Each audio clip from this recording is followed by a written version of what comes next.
I want to use a little simple, Lily, if you show me this real quick. Just real quick, simple facts, because these things get obscured too much. But there are simple facts about the Democrat shutdown that everybody needs to recognize. Here's 4 of them. First of all, we have to have Democrats to reopen the government. You know that in the Senate it requires 60 votes to break an impasse. Wait, hang it on, Lily, hold it real here. Keep it close to the podium. I want everybody to see this, okay? We're going to make it simple. I had my 15-year-old son and some of his friends were together over the weekend, and they wanted me to explain it to them as simply as possible. This is the little formulation, okay? Hey, fellas, remember from civics, you got to have 60 votes in the Senate. We only have 53 Republicans, so we must have Democrats to do it. The Democrats are out trying to claim that this is all on Republicans because we control the government. We don't control the Senate without 60 votes, so you have to have them. Now they've voted 13 times, those Senate Democrats. Counting the House and the Senate together, they voted 13 times to keep the government closed. And what they're demanding as a ransom to reopen the government are some really crazy things. They want to restore $200 billion in health benefits paid for by U.S. taxpayers to illegal aliens and non-citizens. We can't do that. They want billions of dollars in wasteful programs to be returned to foreign countries for things that none of you would agree with. We are not going to do that. They want $500 million to go back to left-leaning news organizations, paid for by taxpayers. We can't do that. And then they want to cut $50 billion from the Rural Hospital Fund that Republicans got signed into law July 4th to prop up health care in red states and rural areas around the country. It's too important, but they want to take that away. They know that we can't do it. And now that they've begun to admit what this is all about, thanks, Lee, put another thing there. They're admitting what they're up to. Chuck Schumer said every day of the shutdown gets better for us, meaning the Democrat Party. And you know, we had the second-ranked Democrat in the House, the minority whip, who just said a few days ago, the end of last week, that we know that this is causing great pain for the American people, but we have to use this leverage. We don't have many times where we have leverage like this. And so they've shown you what the real motivation is. But ultimately, why are they doing all that? Let me summarize this really quickly, as simply as I can, for the civics students back home. Republicans are not demanding anything, literally nothing. All we want is to reopen the government. The Democrats are demanding all those things I just showed you on the chart, plus a lot more. When I say they want to send money to foreign countries, this is some of the things that they would propose that we spend money on again. They're demanding, this is a ransom to reopen the government. Things like $4 million for global LGBTQI plus awareness campaigns around the world. $4 million for the LGBTQI plus democracy grants in the Balkans. They want $2 million for feminist democratic principles projects in Africa. We're not doing that. But again, the question is why? Why? This sounds crazy. It is. Why would they do this? And what we saw on vivid display over the weekend was the re-emphasis of this fact. This is motivated purely out of fear. And what do we mean by that? You saw the Democratic leader in the House, Hakeem Jeffries, endorse Zohran Mamdani for mayor of New York City on Friday. It was an illustration of what we're facing here. The Democrats right now fear the far-left activists more than they fear air traffic controllers, Border Patrol agents, American service members, and so many others missing their paychecks. They fear the Marxist insurgents like Mamdani more than they fear families and children going hungry from lapsed benefits that keep food on their tables. They simply fear losing their own political positions next November if they don't appease the angry far-left base right now. And they will appease that base at any cost, no matter how much pain's inflicted. In fact, they've said in their own words, this gets better for us day by day. How does it get better? Because they're proving to the angry far-left base in their party that they will prioritize them over the American people. And simply put, it's the profound fear in the Democratic Party that drives this shutdown. It is not principle. It is not policy. It is certainly not concern for the constituents that they say that they want to represent. We know that because even their own constituents now are begging Democrats to stop the political games and reopen the government. Just yesterday, the largest union of federal workers, the very people that the Democrats claim that they fight for, came out publicly and urged the Democrats to join the Republicans in passing the House's very simple short-term funding bill. Also, yesterday, the National Air Traffic Controllers Association began to put up flyers in airports to explain the real danger that is being imposed for air travel, air safety in this country, highlighting what the Democrats are doing. So I just want to say this simply to our Democrat colleagues. You have an off-ramp now. You painted yourself into a corner, but here's your off-ramp. The unions, the largest unions, are saying, please do this. You can claim that as cover and say that you had to do it. Reopen the government. Get it working for the people. It's our #1 priority and responsibility as members of Congress. But Senate Democrats have refused to do it for almost a month now. I've said it over and over. Republicans have done our job. We passed the clean short-term funding extension to keep the lights on and pay all these workers and our troops and fund programs like SNAP and WIC that Americans need and rely on. And in the meantime, Republicans have been working very hard around the clock every day of this Democrat shutdown to do our best to reduce the pain for our constituents. In our districts, we've got a video running over here just showing some highlights of what all the House Republicans are doing and have been doing for the last few weeks. Out in their districts, they're trying to help Americans navigate the crisis that the Democrats have created with their selfish political decisions. Here's a few more examples this morning we wanted to highlight. In Montana, Congressman Troy Downing, these are all Republicans doing work back home.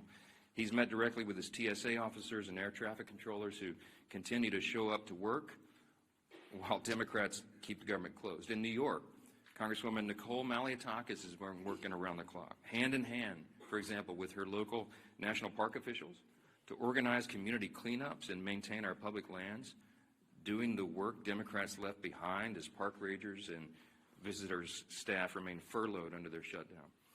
In Sullivan County, Indiana, and down in South Texas, you have Congressman Mark Messmer and Brian Babin. They've strategized with rural hospital leaders to ensure that these communities are able to access that $50 billion rural hospital fund, by the way, that the Democrats want to defund. It's the very funds that the Democrats worked hard to kill in their counter-proposal to reopen the government. In South Carolina, Congresswoman Sherry Biggs has been meeting with her small business owners who continue to serve their communities, many of whom are already feeling the benefits from Republicans' work to deliver no tax on tips. We did that in the big, beautiful bill, the Working Families Tax Cut. It's a wildly popular measure that, by the way, every Democrat voted against. In Oregon, Congressman Cliff Bentz is meeting with his air traffic officials as they wait on Democrats to reopen the government and deliver the federal funds they need to expand that region's critical air travel infrastructure. And here in Washington, the work has gone on in earnest as well.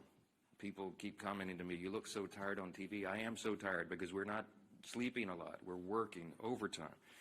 Here in Washington, our House committees have continued to conference together and do all the work we can to ensure legislation is ready for the floor for action as soon as we get back to legislative session. The House also continues to carry out its essential oversight duties. And you'll be reporting on this all day, but the Oversight Chairman James Comer released a blockbuster report now on the Biden auto pen presidency. And this report includes 47 hours worth of transcripts and testimony revealing that every executive action signed by the auto pen without written authorization from President Biden should be voided. This is an unprecedented situation in American politics and government. The actions of President Biden simply were not all his own actions. And there are major implications to that, including all the pardons that he signed. But don't get me started. Okay, on Friday, the Energy and Commerce Chairman, Brett Guthrie, these are all Republican actions, he launched a bipartisan investigation into the NBA's handling of betting and illegal gambling allegations following the recent shocking reports that raised questions and integrity concerns. And as we covered last week, the House Oversight Committee also delivered its third batch of files from the Epstein investigation, now totaling 43,000 pages and documents, pieces of evidence, including personal flight logs, financial ledgers, daily calendars, and diaries of Epstein himself. Republicans are here in Washington, and we're out in our district, fans out across the country, doing good work on behalf of the people we serve and represent. And what are the Democrats doing? You've seen it. They're posting TikTok videos They're bragging about using the American people's pain as their political leverage. And House Republicans are taking this day by day, just like the rest of the country. We have our House Republicans on a 48-hour return notice so they can get back, understanding that some flights may well be delayed. But to get everybody back here as soon as possible, as soon as the Democrats decide to do the right thing and reopen the government, we will get back to immediate and urgent and necessary business on the House floor itself. We're anxious to get back to that, but we cannot have a regular legislative session until the Democrats do their most basic responsibility to reopen the government and get this moving again. So today we're fortunate to be joined by several of our good friends and colleagues here, all members of the Republican Study Committee, and the chairman of that committee, the largest caucus of conservatives in Congress, is Representative August Pfluger from Texas, and we're glad to have him as well. He's going to share a little bit about the reckless decision of the Democrats and what that means for military readiness and families all across this country. We are so grateful for these great members and their leadership. August will reference who's here, and then we'll take some questions. So, Chairman Pfluger. Thank you, Speaker. Sure. Speaker, you're doing a great job, and I think we all know that today's Democrat Party is not the party of JFK, who once famously said, "Ask not what your country can do for you, but what you can do for your country." Instead, today, Democrats under Schumer and Clark and Mandami are saying, "Ask not what you can do for your country, but who you can leverage for your radical agenda." Ask not what you can do for your country, but who you can leverage for your radical agenda. I'm August Pfluger. I'm chairman of the Republican Study Committee. We have some great members, including Burgess Owens, Stephanie Bice, Harriet Hageman, and Craig Goldman, who are with me. And, you know, it's really sad to think about what Catherine Clark said last week. She said, of course, there will be families that are going to suffer, but this is one of the few leverage times we have. My colleagues stand for families. The Republican Party stands for families because we believe, we know that our greatest asset in this country is the American family, that our country rests on the shoulders of families, that the Republican Party will always advocate for families, that we will look up for families, that we will legislate to prosper families. And instead, the family is only a point of leverage for our Democrat colleagues. How sad is that? You know, I'm thinking about military families right now. I'm thinking about that soldier who is deployed around the globe to keep our country safe, to push back against a threat. And I'm thinking about that phone call that soldier probably received this year, this month, in the last couple of days, asking whether or not they're going to get a paycheck, talking about the new baby at home, trying to figure out if they're going to be able to pay their rent or even buy some groceries or put gas in the car. I was there. I'm a veteran. I've been serving on active duty when shutdowns happened. This is a very stressful time for military families. And commanders right now, instead of being focused on the mission, instead of being focused on the threat, instead of being focused on the training and the exercises that keep our readiness and our lethality at the highest possible levels, now they're focusing all of their attention on making sure that their families of their subordinates, their soldiers and their airmen, their Marines, their sailors, are taken care of, that they actually have the resources. And we have members of the Republican Party who are in our communities right now convening groups of community leaders and banks, food banks, and other resources. Because Schumer has chosen not to pay them, now communities are having to take up with 0% interest bridge loans. Now communities are having to defer those mortgage payments and those car payments. So where the Democrat Party is failing, our communities are succeeding because they know that the right thing to do is to fund and help in this time of need. You know, the enemy has not shut down. Our enemies around the world want us to be divided. I'm calling on my colleagues on the other side of the aisle who served in the military to do the right thing. We were there. We were there when Joe Biden and Nancy Pelosi put CRs on the floor, and guess what? We did the right thing. multiple times we did the right thing. Where are my Democrat colleagues who served in uniform to stand up and rise above petty politics, to do the right thing? Have you not gone home to your districts to hear from your military communities, from your federal workers? Have you not listened to your local communities telling you to stop the nonsense? No. You know what? They're not there. They're in New York City campaigning for Mondami. Maybe they've orchestrated this so that they had the time to go campaign for an outright socialist. Maybe this was orchestrated so they could go do that. Now, this isn't the party of JFK anymore. This is the party of Schumer and Mondami, the party that bows to the radical left. I hope that everybody can see the split screen of what's happening in this country. The Speaker has so eloquently talked about the fact that Republicans are doing our job to take care of families, that over 13 times the Senate Republicans have voted to fund our military, to fund TSA, to make sure our Border Patrol can get paid and all federal workers can get paid, and Democrats continue to obstruct.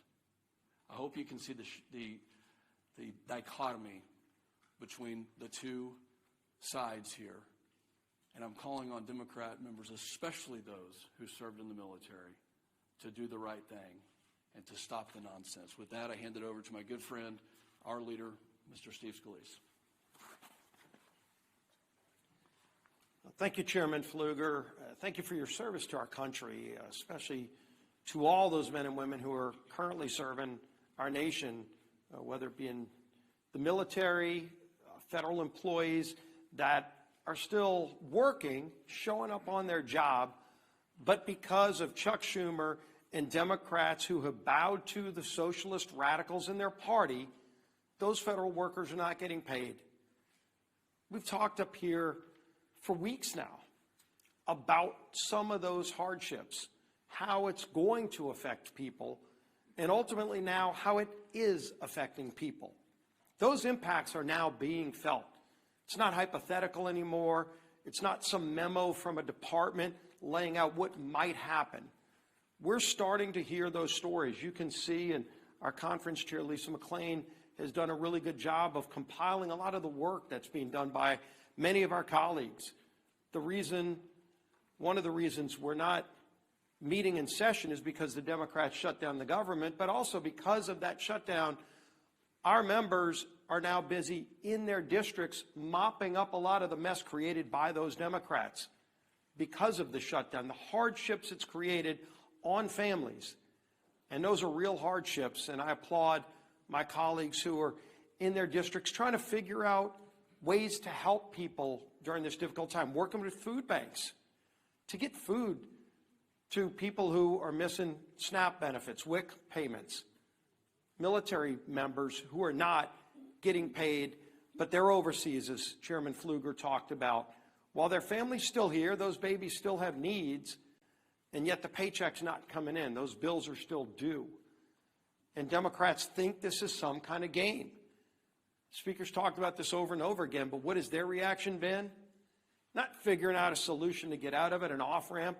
It's doing stupid TikTok videos, making fun of this situation, thinking that the American people are leverage in their game to get some kind of unachievable goal, $1.5 trillion in new spending, $200 billion in taxpayer benefits for illegals, gutting $50 billion out of a health care fund for rural hospitals.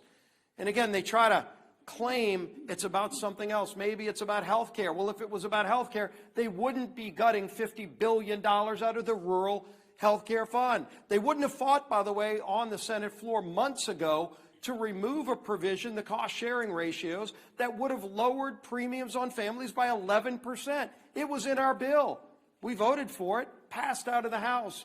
Democrats are still to this day bragging that they removed that provision from the bill that would have lowered premiums, health insurance premiums on families by 11%. And they want to talk about health care? Give me a break. Look at what they've done. They've wrecked the health care system. They fought to raise premiums on families. Democrats have over and over again, and now they're imposing real pain on American families with this shutdown. We've got some new numbers that have come in, and these are not good numbers, unfortunately. Reuters reported more than 2,700 flight delayed nationwide on Monday, and more than 8,600 flight delays just Sunday. 8,600 flight delays. Think of how many families were impacted. Every flight, well over 100 people on each one of those 8,600 flights that were delayed, all because Chuck Schumer and radical Democrats want to use American people as leverage. A Democrat aide said they won't concede short of, quote, planes falling out of the sky. Who are these people? Didn't they once care about this great nation and making it better? And now they think if a plane falls out of the sky, that's their leverage? For what? Goodness. Chuck Schumer, quote, every day gets better for us. Who is us? Because I can tell you who them are. The American people are sick and tired of Chuck Schumer and his friends thinking it's a better day for him when they are feeling more pain. Senator Coons, quote, the point of this shutdown is not just suffering for suffering's sake, but to make a point, as if suffering of the American people is not enough. We've heard, of course, over and over again, Catherine Clark, shutdowns are terrible. Of course, there will be families that are going to suffer, but it is one of the few leverage times we have. They keep saying over and over again, they know American people are suffering. They don't care. They want leverage for themselves. They want to show off to their radical socialist base. Bernie, of course, Bernie Sanders, who was on the stage with AOC over with Mandami the other day with their socialist love fest. Bernie, quote, you reopen the government and we lose our leverage. That's what this whole shutdown is about. They're telling you what they mean.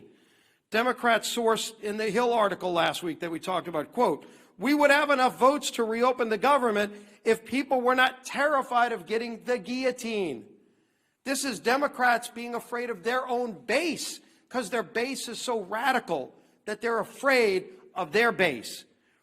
The American Federation of Government Employees, we talked about this yesterday, came out and said, quote, it's time to pass a clean continuing resolution and end this shutdown today. No half measures and no gamesmanship. Rep. Amelia Sykes said, quote, we know that people are going to suffer if we don't open the government. People will go hungry. Well, she knows it. She's causing that hunger, but let's put a point on this. In an ABC article regarding the 42 million Americans that are going to lose SNAP benefits next week, Joel Berg, who's the CEO of the nonprofit Hunger Free America, said this, quote, we are going to see the greatest hunger crisis since the Great Depression. And that's not hyperbole, that's just true. The greatest hunger crisis since the Great Depression, when 42 million people lose their SNAP benefits this weekend. What are these Democrats waiting for? This is not a game. This is not leverage. They're taking food off the table for families, for babies. It's disgusting. It's time to end the madness. They can go on the Senate floor today. Just 5 of them need to get courage. Just 5 of them need to get the courage to do the right thing and open the government today and end this pain and end the suffering that they've caused. Then we can go negotiate our differences. Yield to the whip. Time ever.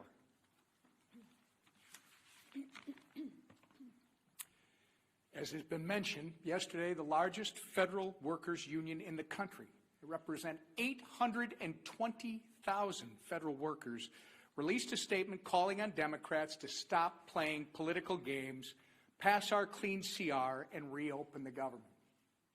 What was Chuck Schumer's response? Silence. Crickets. He declined to comment. Meanwhile, millions of federal workers are reevaluating how to make ends meet. Air traffic controllers missed their first full paycheck today. Some are turning to food banks, as we've discussed, in order to feed their families. Here is what one Democrat and retired federal worker had to say about the current state of play. Quote, the Democrats are the ones that actually, in the Senate side, shut down the government. So they have to get together and stop holding Americans hostage. We're about to have people without food, and that's ridiculous. It's not worth it. Remember, that's coming from a Democrat and retired federal worker. Since Chuck Schumer and company won't listen to us, maybe they'll start listening to members of their own party. Enough is enough. You're playing politics with people's lives. And as Leader Scalise and the Speaker have reminded us, for what? So that you can appease the radical pro-terrorist wing of your party. So that you can fundraise off of picking a fight with President Trump. It's not worth it. In fact, it's despicable and downright wrong. There's a nonpartisan government funding bill waiting in the Senate to be sent to President Trump's desk immediately. It will come to the floor for a vote for the 13th time this morning. Put an end to the madness. Do the right and reasonable thing that you did back in March, by the way, and vote yes on our clean CR. Instead of complaining about a new White House ballroom, how about you try doing your actual job and reopen the government for the people you were elected to serve? Our conference chair.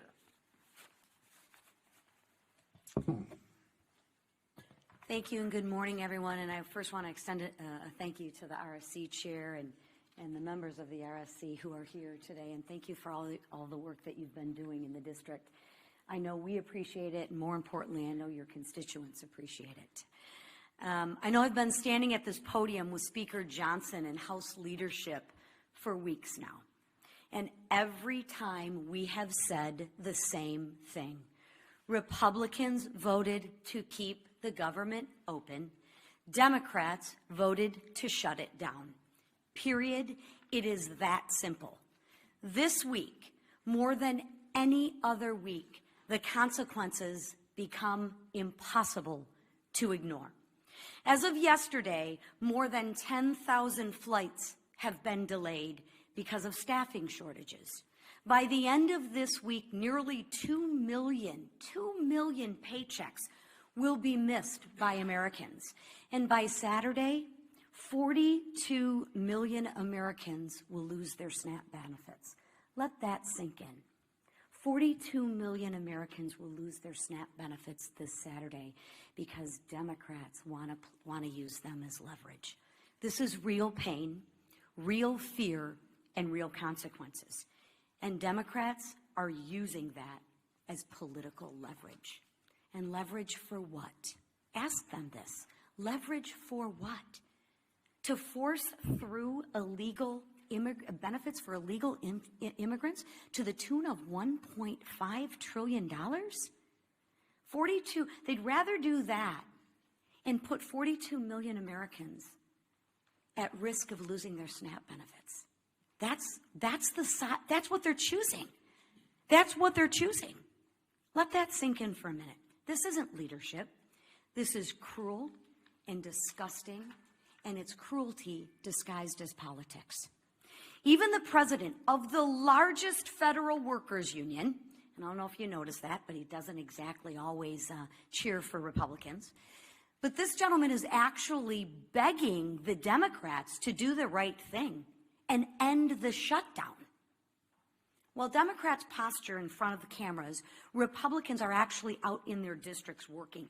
Just take a look at the video that we've been playing all morning, right? Don't let the facts get in the way of the good story. Republicans, like the colleagues you see behind me, have been in their district working for the American people who are suffering from this Democratic Schumer-led shutdown. You will see Republicans volunteering at food banks, Republicans supporting rural hospitals, Republicans cleaning up national parks, and Republicans helping people in real ways. Republicans believe in solutions, not stunts. We believe in serving the American people, not using them. So while Democrats try to turn American hardship into political currency, Republicans are working to reopen the government, to restore paychecks, and bring stability back to American families. Because this isn't about leverage, it's about people. And we are here to serve. It's about time the Democrats remember who they serve. Thank you. Questions? Go ahead first. Go ahead. Earlier this week, President Trump floated running for president again in 2028. Are you comfortable with those comments, and you're a constitutional lawyer, with that violating? Well, there is the 22nd Amendment. I spoke with the president about an hour ago. It's late in the evening in Japan. He's working around the clock, serving the American people. He doesn't stop. Talk about someone who works around the clock. And as Chairman Pfluger mentioned a moment ago, and as we've reiterated in here so many times, you're looking at the split screen because under President Trump, the Republican Party has delivered. I mean, you're talking about reducing taxes, reducing regulations, cutting fraud, waste, and abuse, ended the border crisis, ending the crime crisis, resolving conflicts, wars around the globe, and working on these amazing trade agreements. It's been a great run. But I think the president knows, and he and I have talked about the constrictions of the Constitution, as much as so many of the American people lament that. The Trump 2028 cap is one of the most popular that's ever been produced, and he has a good time with that, trolling the Democrats whose hair is on fire about the very prospect. But I do believe that we've got 3 extraordinary years ahead of us, and the 2 years of the Trump administration are going to be an incredible thing. And I don't see a way to amend the Constitution because it takes about 10 years to do that, as you all know, to allow all the states to ratify what 2/3 of the House and 3/4 of the states would approve. So I don't see the path for that, but I can tell you that we are not going to take our foot off the gas pedal. We're going to deliver for the American people, and we've got a great run ahead of us. We'll have 4 strong years. Yes, second round. The White House is able to find funding for the military, for WIC, for farmers. Should the White House now be able to find some funding for the SNAP program if they've done it for all these other ones? They certainly tried. I mean, one of the reasons that this shutdown has not yet been as painful as it might otherwise have been is because the president is bent over backwards, the administration. Think of it this way. The White House, the executive branch in a shutdown, has a large control panel full of dials. Under the Obama administration, they turned those dials, the pain dials, to 10 immediately. You remember it was so egregious to us. Speaking of our veterans, I mean, they put yellow crime tape around the World War II memorial so that people who'd served their country could not go visit the memorial. They wanted it to hurt. The Democrats have shown, and they've said in their own words, this is leverage. It gets better for them every day. They don't mind inflicting pain on the American people if they can somehow get some sort of political points out of it. The Republican Party is the opposite. And President Trump has proven that. Every day of this shutdown, he has tried to move funds around to find unobligated funds to cover the bases, to get the troops paid in the middle of October, and to make sure that WIC funding is not resolved. You know how he's getting women, infants, and children funding done? They did some very creative legal research I've quite admired. They found a statute in the 1930s that they could use to say that some of the tariff revenue could be used to cover nutrition because so much of that was transported over the border. So they've done some creative, amazing things to mitigate, to lessen the pain as much as possible. We've been out all over the country, all these Republicans. I mean, Craig Goldman flew in here to do this press conference with us, but he's been in Texas serving his constituents. Stephanie Bice been in Oklahoma. Harriet Hageman's been out west. You got Burgess Owens out in Utah. They've been serving their constituents, and August Pfluger, but they came in to help us articulate what's going on. All that effort has mitigated the pain, but we're running out of the resources. We want to fund SNAP, but they did the legal research, and they could not find a 1930s-era statute to bootstrap that one. The contingency fund was approved by Congress, and when the Democrats voted against the CR, they voted against the ability of us to use that money. And so 42 million people are going to suffer because they're playing political games. There's nothing, the White House has run out of it. They have all the pain dials turned back to just a 0 or a 1 as best they can. But when you're out of resources, they go all the way up. And it's out of their hands. It's out of our hands, and that's why we're so frustrated. You don't see the happy warrior Steve Scalise pound the podium very often. But we're angry about this. We're frustrated. We should be, because it's wrong for the people, and all of you should be angry about it as well. And I know many of you are. Get ready. What's your reaction to yesterday's purge of senior ICE officials from field offices around the country? Are you worried that that's going to result in less experienced leadership at ICE? And again, when is it time for Congress to do some oversight? I don't know any of the details of that yet. I just heard about that literally. I was walking in, so I'm not going to comment on it until I find out the details. I know some of these things get misportrayed. Yeah, back row. Yeah. On the auto pen investigation and the Oversight Committee's report that was released this morning, some Senate Republicans have suggested that perhaps there isn't a legal avenue to void the pardons that were signed by by the auto pen and these executive authorities? Do you think that there is a legal avenue? That's what the investigation concluded, that any of those executive actions that were signed by the auto pen and the Biden administration should be void. Do you think that's possible? Nothing this incredible and insane has happened before. This was not something that the forefathers anticipated. It's unprecedented. There is no legal precedent because no previous president had an auto pen or had the audacity to have people signing things on their behalf when they didn't even know what was in it. And so we're in uncharted waters as a nation. As we say up here all the time, we're so tired of making history. I just want normal times, normal Congress again. But the Biden administration was unprecedented in so many ways, and the president was checked out of his job for quite some time, and everybody knows it. And there was a cover-up. The people around him who were they would give him scripts to follow. They would point him literally in the direction, stand here, sir, wave like this. And he didn't know what he was signing. So there's all sorts of just incredible implications. It sounds like a terrible novel or something, but this is reality. And so the pardons, for example, he pardoned categories of violent criminals and turned them loose on the streets. And he didn't even know what the categories were, apparently, much less the individual people that he pardoned. They're invalid on their face. I mean, I used to be a constitutional law litigator. I would love to take this case and go into the courts and make that law to set the precedent. You can't allow a president to check out and have unelected, unaccountable, faceless people making massive decisions for the country.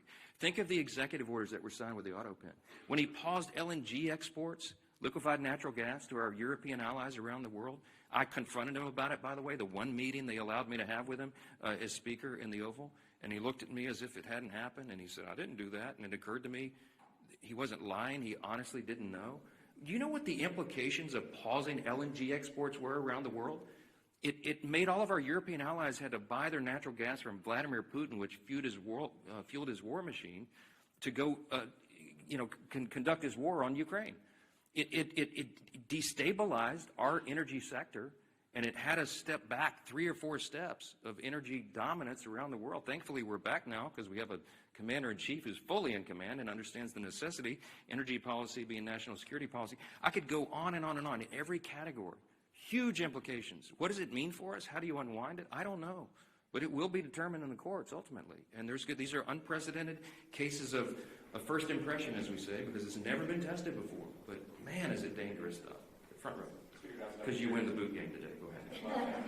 Norman, Your Honor. I'm curious, you guys a lot of talking about the government unions demanding that Democrats reopen the government at this point. Do you think that is building off of President Trump's gains with labor unions in the 2024 election? Do you think that this is a sign of a different relationship between House and Senate Republicans and federal government employees? Do you welcome these people in your tent? Of course. Claims that these are not traditional allies of yours in a lot of... President Trump and the Republican Party achieved some very important historic things in the last election cycle. We had a true demographic shift in the election. We had a record number of Hispanic and Latino voters, for example, who came into the Republican Party, record number of African-American black voters, Jewish voters, union workers, young people, demographics that had not traditionally in recent years been with the Republican Party in large numbers. And they came to us not reluctantly, but with hopeful anticipation. Why? Because they wanted a return to common sense. And they saw what the other party had done to them with their terrible policies and their terrible ideas and the radical, woke, Marxist, progressive agenda, and they realized it didn't work for them. So they came to us and they said, can you do better? Well, we did. We have. And we passed the One Big Beautiful Bill, the Working Families Tax Cut, and all of our legislation and everything the President's done with executive orders, fulfilling his promises, are codifying those things and doing the rest of our legislative agenda, which is being held up right now because of this. We're delivering for those people. So it is not a surprise to me that union workers would come enthusiastically supporting common sense. What we're asking for here is common sense. They're supporting the party. They're supporting the president because they know who's working for the American people and who is not, who is causing and inflicting pain on the American people. The contrast has never been more clear. We say all the time, this is not your father's Democratic Party. I grew up in Louisiana. When I was a kid, I didn't even know a Republican. Literally, like everybody was Democrat. And, the Southern Democrats, conservative Democrats down in Louisiana. That party doesn't exist anymore. My grandfather would not recognize what this party has become. He would clearly, they'd all be Republicans because the Republicans stand on the side of common sense and working families, hardworking, middle class, lower class earners in the country, we drafted the Working Families Tax Cut to be geared for them, to help them. And we infused the legislation with all this pro-growth policies so that all boats will rise. People see that. They see the effects. Ideas have consequences, my friends. And the policies and ideas that are advanced by the Republican Party are right for America because they comport with our founding principles, and we stand on those principles to defend them. And by contrast, on the other side of the screen, they're going for communism and Marxism. Take your choice. Jake. In the opinion that you're not able to consider these one-off funding bills, SNAP, or traffic control, is that still your view? We voted September 19th to fund every one of those priorities. And every Democrat in the House except one voted to not fund them. The Democrats are playing games. They put a few of the one-off bills on the floor, as you've seen in the last week or so. They put a bill to pay the troops and pay essential workers, and the Democrats voted it down. So it would be a futile legislative effort for us to do this again repetitively in the House and send it over there so Chuck Schumer and the gang can play games and spike it. It's a waste of our time. They need to vote for the clean, continuing, nonpartisan CR, turn the lights back on and get the country working again, and then we can resolve all the rest of the issues that were always on the calendar for the remainder of the year. I want to thank our Republican Study Committee colleagues for being here and standing in the gap for your constituents. All the Republicans out there, they're still at work. They're not even watching these press conferences because they're working for their constituents. Thanks for that. Appreciate it.